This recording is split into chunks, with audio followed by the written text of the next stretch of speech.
Subscribe कीजिए कुंडलनी जागरण को और प्रेस कीजिए बेल आइकन को, जिससे कि आपको मिल सके हमारी लेटेस्ट वीडियो सबसे पहले। ये देश की भूमि और इसकी जमीन और ये समझना चाहिए, इसकी आत्मा और इसको अगर छूना है तो महात्मा गांधी जैसे अपने धर्म पे खड़े, जिस आदमी के लिए आप हाथ उठाकर कह सकते थे कि यह आदमी शुद्ध, स्वच्छ और धर्म पे खड़ा हुआ, हमेशा परमात्मा को याद करने वाला। जो आदमी परमात्मा को याद नहीं करता और परमात्मा के प्रति जिसकी दृष्टि नहीं, इतना ही नहीं अपने जीवन में जिसके धर्म नहीं, वो इस देश में कभी सफलीभूत हो नहीं सकता। होगा लेकिन थूकेंगे लोग उस पर जब इतिहास लिखेगा तो कहेगा कि इस आदमी ने इस देश का घात किया। ये अपना देश ऐसा ऊंचा देश, इस देश के लिए जिनको भी कार्य करना पहले अपने धर्म पे खड़े हो। जिसको देखिए वही राजकारण में चला आता है। मैं देहात में गई, मैंने किसी से कहा कि भाई तुम क्या कर रहे हो? मैं राजकारण कर रहा हूँ। मैंने कहा ये कोई धंधा है? ये क्या चीज हुई राजकारण कर रहे? जैसे कि जो उठा वही राजकारण कर रहे। आज मैं आपके सामने जो चक्र बताने वाली हूँ, जिस पर श्री राम विराजमान, और इसीलिए मैंने आपसे बताया कि श्री राम का राज इस संसार में आना चाहिए। सबसे पहले इसे हिंदुस्तान में आना पड़ेगा, जिसने देश के कारण, लोगों के मत के कारण अपनी पत्नी का त्याग किया। हालांकि वो आदिशक्ति थी, वो जानते थे कि इनके कोई हाथ नहीं लगा, तो भी कितनी बड़ी मिसाल उनके जीवन की हमारे सामने है, और कितने धार्मिक संकोचपूर्ण, कितने अनुकंपा से भरे हुए श्री राम, वो हमारे सामने आदर्श होने चाहिए।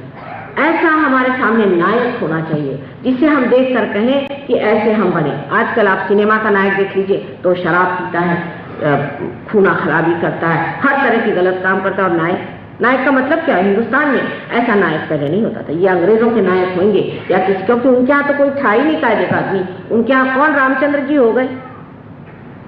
एक राजा ने अपनी 7 बीवियां के गर्दन काट डाले, बताइए।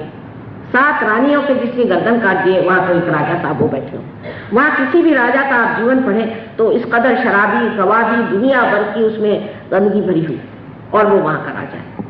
और वहां तो भी ये कहना चाहिए होते हुए भी वहां लोग ये जानते हैं कि जब तक हम सही रास्ते से नहीं चलेंगे, राइटियसनेस से नहीं रहेंगे, हमारा राज्य चल नहीं सकता। हालांकि वैसी बात है नहीं, क्योंकि उनके बुनियाद में ही ये बात, हमारे बुनियाद में क्या, एक से एक शिवाजी जैसे, शाह महाराजा शिवाजी कैसे थे, उनका चरित्र क्या था, कितने उज्ज्वल, माँ के भक्त थे, उनकी माँ कितनी तेजस्वी। एक एक को देखिए हमारे यहाँ कि हमारा इतिहास भरा पड़ा है राणा प्रताप। मैं भी आ रही थी लाजपत नगर यहाँ से, मैंने कहा लाला लाजपत राय क्या आदमी थे। मुझे इत्तेफाक हुआ उनके बारे में जानने का। मेरे पिता भी कांग्रेस में थे, बहुत पुराने। मैंने एक एक आदमी देखे, क्या लोग थे। इनके जैसे लोग अब दिखाई नहीं देते। ये मरगिल्ले लोग देश में कहां से आ गए, मेरे समझ में नहीं आता। इनको क्या कहना चाहिए कि जो अपने को हिंदुस्तानी कहलाते हैं और जिसके अंदर जरा सा भी ध्येय नहीं है, कोई भी तत्व नहीं है, बगैर किसी तत्व के संसार में आप कैसे चल सकते? सारे देश आपकी ओर आंख उठाए देख रहे हैं कि ये इतनी बड़ी डेमोक्रेसी है, ये डेमोक्रेसी बन रही है कि ये कुछ विशेष चीज। इसका एक ही इलाज है कि आप धर्म को प्राप्त हो। जब तक आपके देश में धर्म नहीं आएगा, आप चाहे दुनिया इधर से उधर कर दीजिए, ये देश आप शासन में नहीं ला सकते। यहाँ अराजकता आएगी, यहाँ अनुशासन। हमने अपनी इसमें देखा है, कभी भी हम देहात से जा रहे हैं, कहीं से जा रहे हैं, संतों के प्रति इतनी श्रद्धा हर एक जगह है, हर एक जगह। कोई मजाल नहीं कि कोई वहां पर अराजकता का काम है। वो संतों की श्रद्धा, वो भक्ति का सागर जो है, उसे समेटना चाहिए। उस पर बुनियाद डाल करके जिस दिन हम अपनी देश की नई नींव डालेंगे, तभी हमारा देश असल में स्वतंत्र होगा।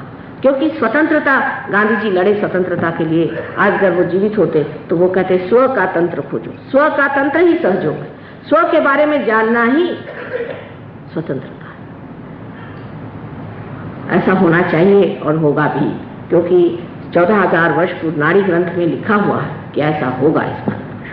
और सारे दुनिया के देश यहाँ पर झुककर आएंगे और हमसे सीखेंगे कि धर्म क्या और परमात्मा क्या। ऐसा होना चाहिए।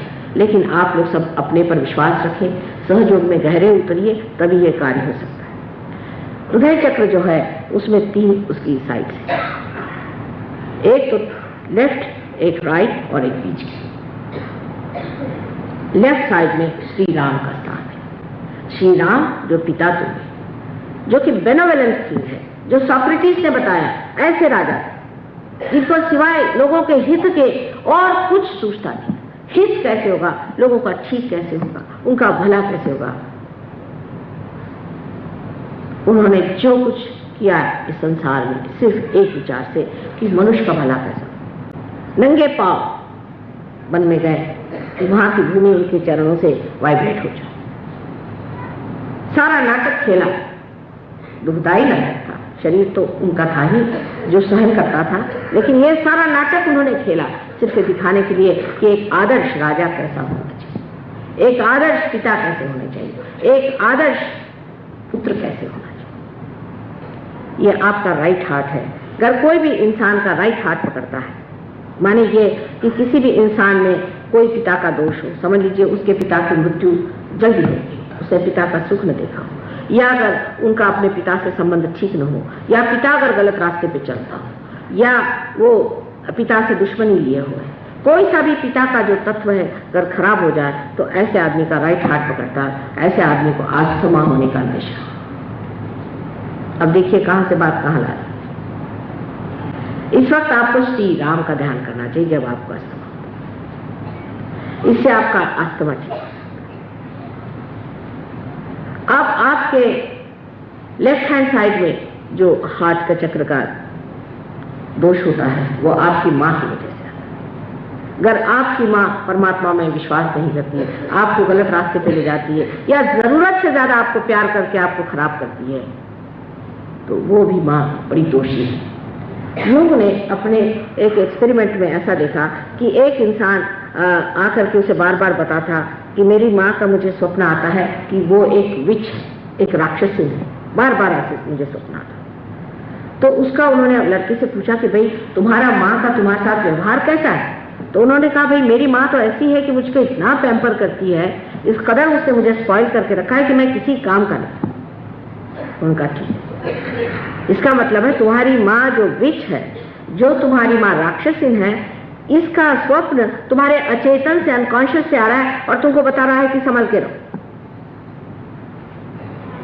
एक आदमी बताता था कि मुझे अपने बेटे के बारे में ऐसा हमेशा सपना आता है कि वो सिंहासन पे बैठा है और उसके सामने मैं हमेशा नतमस्तक हूं। यूंग ने पूछा कि तुम्हारा अपने लड़के से कैसा रिश्ता है। पहले मैंने दूसरी शादी कर ली, मैं उस लड़के की परवाह नहीं करता हूँ, उसको वो तो घर के नौकर जैसा ही है, किसी काम का नहीं, और मुझे ऐसा सपना था। अचेतन उसे बता रहा था कि तुम्हारा लड़का जो है वो सिंहासन में बैठने लायक है और तुम उसके नीचे खड़े हुए हो, उसको नतमस्तक तुम्हें रहना चाहिए, बजाय इसके कि उसका तुम छल करो और उसे तुम किसी तरह से इस तरह से व्यवहार करो जिससे वो नगण्य हो जाए। यही बात है कि माँ और बाप का बहुत बड़ा देना बच्चों को होता है। एक तो अपने देश में माँ बाप का इस कदर अपने बच्चों के प्रति स्वार्थ होता है, इतना ज्यादा स्वार्थ होता है कि आश्चर्य। इसी देश में पन्नाधाई जैसी औरतें हो गई, इसी देश में ऐसे लोग हो गए जिन्होंने अपने बच्चे देश के लिए कुर्बान कर दिए। हम खुद अपने बाप की बात कह सकते हैं कि जो हम लोगों को कुर्बान करने में एक क्षण भी न ठहरे और उसमें बड़ा अपने को गर्व समझते। और ऐसे हमने अनेक इनके मित्रों को देखा और अनेक लोगों को देखा उस उम्र के जो अपने बच्चों से कहते हैं कि कुर्बान होगा देश। वो गया एक तरफ भगत सिंह का जमाना और आज ये आया है कि मेरा बेटा, मेरी बेटी, मेरा मेरा मेरा। यहाँ पर भी जो बता रहे थे बात सही है कि आकर के मेरा बाप ऐसा, मेरी माँ ऐसी, मेरा बेटा ऐसा, मेरा ये। दूसरा एक्सट्रीम है इंग्लैंड में, जो मैंने आपसे कल बताया कि अपने बच्चों को ही मार डालते, काम सब। ये दो एक्सट्रीम के बीच में मनुष्य को रहना चाहिए। अपने बच्चों के प्रति भी आपका बड़ा भारी परम कर्तव्य है कि उनको खराब न करें। उनको ये नहीं लगना चाहिए कि हमारे माँ बाप हमारे आदर्शों से छोड़ते। लड़के हैं सिगरेट पीते हैं बचपन से, उनको बुरी आदतें लगती हैं, इसका कारण उनके माँ बाप और कोई नहीं। अगर लड़के बिगड़ते हैं तो माँ बाप उसके कारण।